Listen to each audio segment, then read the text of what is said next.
You're listening to the Daily Sales Tips podcast, and I'm your host, Scott Ingram. Today, I wanted to share another clip from my most recent Sales Success Stories podcast interview that we released earlier this week with Sharleen Vincent, who is Workfront's top strategic client executive. Here's what she said. Well, I didn't know anything about when I first started. I didn't really know anything about businesses.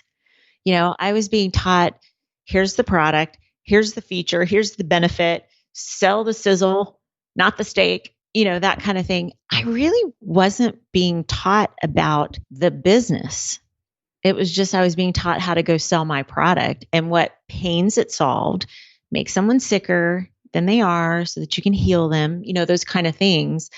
But I really wasn't being taught about business. That really probably started for me when I had that training on, a CEO coming in and educating us on looking at an annual report, and at that point, you couldn't get all of the information at your fingertips like you can now, but, just really going and learning about business.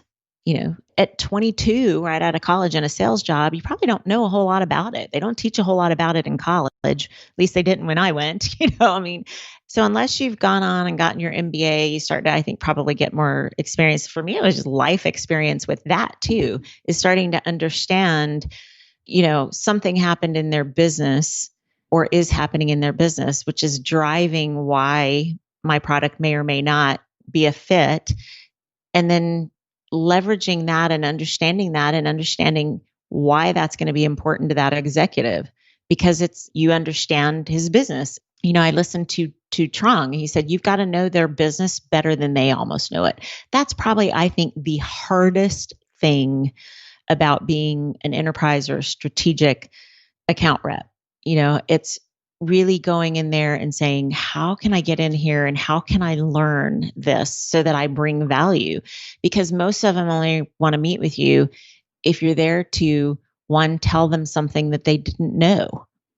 You got to find that. What is it that they don't know? They'll pay consultants, which we all want to be, right? We want to be consultative salespeople.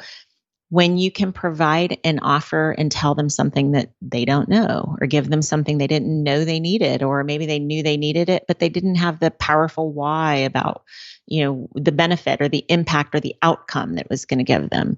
And that's important. And, now it's more about you're driving toward the outcome. You're not saying, well, what pain are you in or what's the challenges? It's my first question with people is generally, why are you meeting with me? What's the outcome that you're looking for? What is driving down from your C-level? Because I might not be in front of the C-level. What's driving down? What are they trying to accomplish? Because, there's really pretty much three main things a company's trying to do. They're trying to increase revenue, reduce costs, and maybe improve customer satisfaction. So generally everything they're doing is to do one of those three things, So you got to try to figure out where that is and then figure out what are their initiatives they've put in place and what are they trying to accomplish? What's the outcome? Are they trying to increase revenue by 200 billion or 200 million or 200,000? Or are they trying to make a process much more efficient so they can reduce costs? It's all about one of those three things generally, or they're trying to improve their brand customer sat. So you've got to figure that out and find out what's the outcome and then deliver the outcome as opposed to a feature or benefit or solve the pain. Solving the pain comes with delivering the outcome.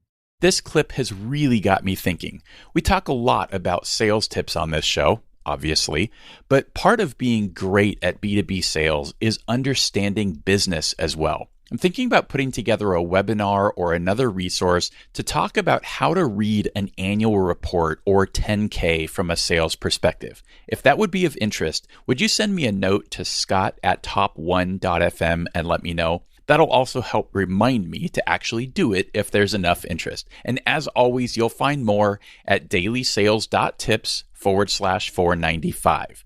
Then be sure to come back tomorrow for another great sales tip. Thanks for listening.